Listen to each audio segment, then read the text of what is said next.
All right, we've got Vinh and Brandon on. At the same time, we've got a little quad camera setup going, which is, we don't use this very often, but here we are. And we got Vinh and Brandon on because not only are you both insanely talented on your own, but sort of like a dynamic duo, sort of like Daft Punk, sort of collaborating and making like the best possible thing. Yeah, one of us explodes by the end. Yeah, we have you both on at once. Take your pick. Welcome to the Waveform podcast, first of all. Thank you. So Been here before. They have been. Oh, on. yes. I think once or twice. We've never done the camera thing before. Not video. Yeah. You're right. We've Quad. usually been on the other side, but not in front of the camera. So Yeah. I like This the is a quad sequel. camera thing. So we're talking 2021 in this episode, and some of our favorite some of our favorite things we've worked on, favorite parts of the year, stuff that was good or memorable about the past 365 days. Does anything come to mind? Does anything jump off the page for you guys? By the way, I'm supposed to describe your role in the MKBHD studio, which I want to condense it as much as possible to like cinematography masterminds, because that includes set design, that includes camera work, that includes B-roll, that includes intros, which is a whole nother umbrella that includes motion graphics and color and sound design. So it's a whole bunch of things that all end up making the videos you watch better. Anyway, how's your year? Tiring. yeah, I would agree with that. Not alone. Yeah, it's been a fun year though. I mean, it's amazing how the pandemic has sort of made us kind of figure out how to make the at-home in-office thing more creative and more interesting. Because largely before this, we were traveling a lot for different types of videos, and now we're here in the office a lot. Yeah, it's hard to feel inspired when you're not going anywhere. Exactly. There's no influence. But it is a new office. I mean, we only got a month or two last year, like in this new space. So like, this is the first year we really had this all set up, which for you two is like tons more shooting space, and let alone a dedicated robot room, which is for you two is which crazy. is definitely the most fun. I Yeah. mean, that's been a game changer, because I mean, Studio B, which was our robot top down kind of like sometimes set room. Combo room. It was like very long and kind of awkwardly shaped, so like you could do some stuff but not much. Now we have this whole entire room, which is so fun, because not only do we have a massive robot, which I know is kind of to be discussed later, but we also have just so much more room to play with colors, toys, props, so much more, Room for activities. Exactly. Yeah. Yeah. So that's probably for me my favorite room so far. Also top-down room, which is cool to have like its own space, and like we bring new props into it all the time. It's been really fun. But yeah. Yeah, I forgot that top down and robot room were the same room. I don't know we how we had did to it. walk the entire building to get to it every time. It was also like our furniture holding place. So we would just like throw like all the couches in there. Right. Good times. So yeah, a little more spread out, a little more room. It also gives me like the mental throwback of like when I shot in my college apartment, 10 by 10 room, like you can only shoot for so long in that room before you've seen every corner, every angle, every possible way the lights could look. Like that got exhausted very quickly. Like so, you could create a 3D render in like, your head of that room from watching the videos. Yep. 100%. So yeah, do you have let's go with like, do you have a favorite project that you worked on this year from 2021 videos? Yeah. I want to say air tags, specifically the intro, because like honestly, it doesn't look like much. It's a little circle, and you have to make something like magical out of it. And so we saw the air tags demo from Apple, their introduction for it, and the guy reaches down into the couch and falls into the couch. And we were like, this would be so cool if we could somehow put the audience into the backpack and see the AirTag as if they were one of the props. The discovery moment for that perspective. And we shot that, so that was Komodo, right? That was Komodo. So we put the Komodo in the backpack, we put a light in the backpack, we put the other props arranged in the backpack. How did you monitor for scale? a banana for scale in the backpack? I think there was probably a Real monitor connected into the backpack, but then outside so you could see in. We had my phone wirelessly. That's what it was. Oh, really? Right. That's what it was.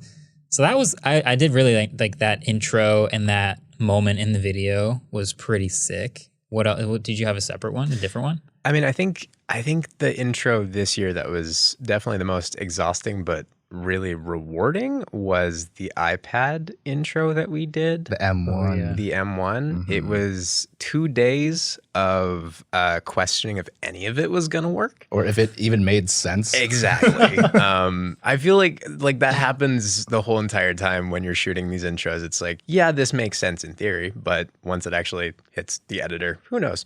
But that was a lot of fun just because like Vinh and I had been talking about it for so long. Like I remember being on an airplane and like drawing it up and being like, I think this makes sense. I sent it to you.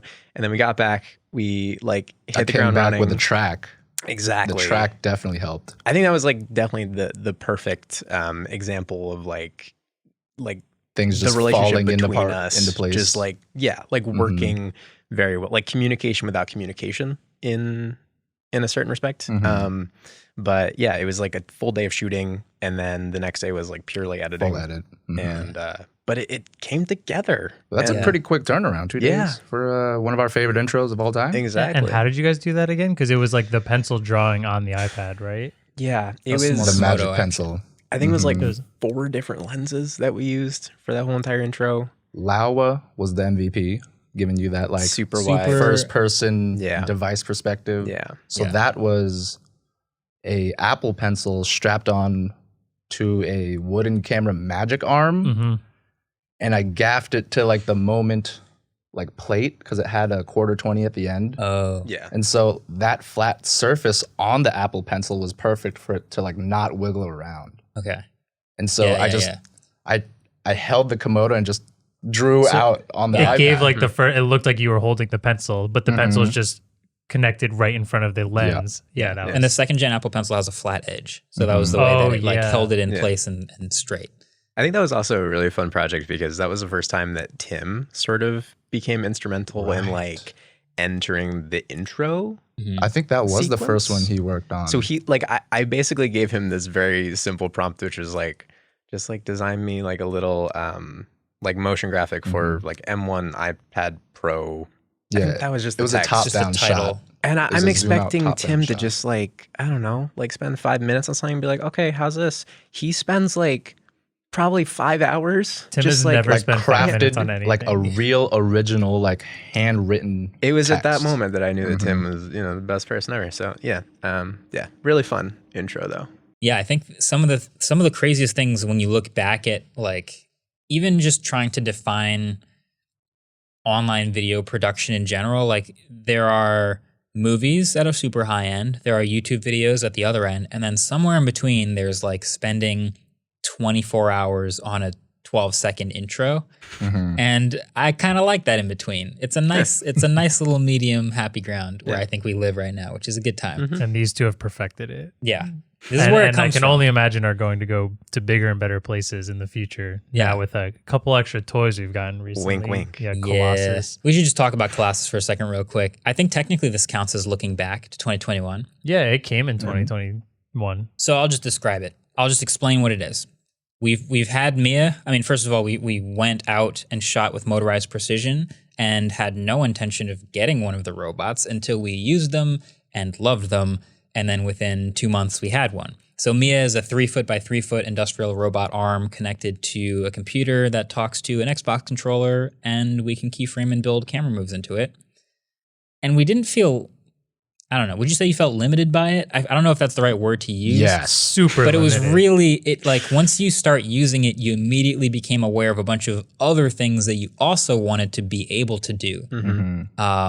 There's a bunch of pieces of tech like that. But essentially now, the one that we've finally upgraded to and started sharing on the studio channel is a 6-foot by 6-foot, I believe, robot arm double. of the same thing Oh, yeah. called Colossus, colloquially known as Mamma Mia, because Mia was smaller and this one's bigger. And that now moves both smoother, faster and further, harder, better, faster, and stronger than before. So that's the new tool in the studio, and we've begun orchestrating shots around it. We could probably even talk about what we're shooting today, which is our first full orbit shot, which is kind of sick. It's actually more than 360, right? It's like over 410 degrees actually, just because we're going from one side fully to the other side. Right. Get with it, Marques. Right? Okay. Almost But like 420. Almost 420. We didn't want to go as memey quite yet. But like we couldn't even dream of an orbit shot on Mia. We could barely go from like the power button on a smartphone to like the volume rocker. Yeah. That was the thing with Mia for me, though. It was just like there was, as much as you could get fast moves out of it, there was also a lot of post-production that was necessary to get a lot of the jittering out. It was also like interrupting the shots that we figured we could pull off. I feel like we probably scrapped a couple shots too because of just how shaky they were. I'm thinking about that one charging intro, the wireless charging intro that we tried to shoot. It was like that whole video we scrapped. Yeah. But I just like it all started on a bad note because of the intro just being so shaky. It was just and it was just one move too, like a simple up. Yeah. So the Mia robot it's an older piece of hardware, but it's belt driven on the inside, which essentially had it click every couple of steps, and that little bit of click was amplified at the end of the arm, which is where the camera is. And Mamma Mia does have some new, I don't know if it's hydraulic, but it's not belt driven, and it's much smoother, and that reduces a lot of the pain after we shoot of smoothing things out because it's already kind of incredibly smooth once we shoot it. So that's pretty cool to see. Yeah, I really enjoyed shooting with the robot, and I think we're going to do a lot more. I don't want to overuse it. I always say this. I don't want to use the robot for every video, but I mean, it's like for the podcast. It's been even easier to make moves on this, so it's going to be used more. And with these two, I was just thinking, like, you guys probably have old ideas you could probably bring back that we couldn't do with Mia. I've like haven't thought of that, but it'll have some fun stuff. I'm pumped for 2022. I've been having so much fun on this, and then when these two tell me what to do, it just gets even more fun. Sick. But before we end, we're asking everyone what their favorite piece of tech was for 2021. Who wants to go first? I feel like we have the same answer. It could be the same answer to most of. Wait, go ahead. Tell us what it is. MacBook Pro 14-inch? Yeah. Oh, 14 specifically. Yes. Okay. Interesting. That looks different. I'm going to go with Raptor. The Raptors. Now y'all have to explain. You have to explain now. So why 14 over 16? Just being able to one-hand it and carry it around, like docking and like the power, it's very close to the 16 when you're editing in Final Cut and you're editing Red Raw. And so I wanted the absolute best Final Cut machine in the smallest possible like take around form factor. That's what it is. It's much more portable. I went with the 16 personally because of my like extra editing real estate. But every time I hold the 14, I'm like, this is great. This is really nice. Okay. V-Raptor. So we've been shooting Monstro for a couple years now, maybe the longest we've ever gone with a single sensor and body combo. You like Raptor? I do. I mean, I personally just find it really cool to see technology come down so significantly in price too. True. Oh yeah, it's literally half the cost of Monstro. I think even like more than that. Like, oh yeah, once you add like attachments to Monstro, it's also just the fact that like I've had to deal with DSMC2 for a long time, and seeing so many like parts detach and like having to readjust things because everything is meant to be swappable. Seeing a body like this that's very much all in one, where there's less moving parts, less stuff can go wrong. It's just making things a lot easier and a lot more reliable. And also autofocus is kind of promising. I'm rooting for it because it's got some headroom. It's got to get a little better, but the fact that it has it at all is, I would never dream of shooting anything autofocus with Monstro. So agreed.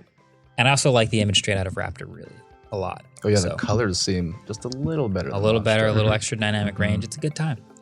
All right. Well, I think that's a good place to end it. We also have to talk about our own, but thank you, Vinh and Brandon, for joining us on the 2021 retrospective. Thank you. See you next week. Yeah, you'll be on next week too. Yeah, thanks for watching this Waveform clip. I just want to say happy holidays. Thanks for sticking with us and listening and hanging out with us for 2021. I think we're going to have an even better time in 2022. Until then, stay safe out there. say anything. Good job, Marques. Happy New Year. Happy New Year. Happy New Year.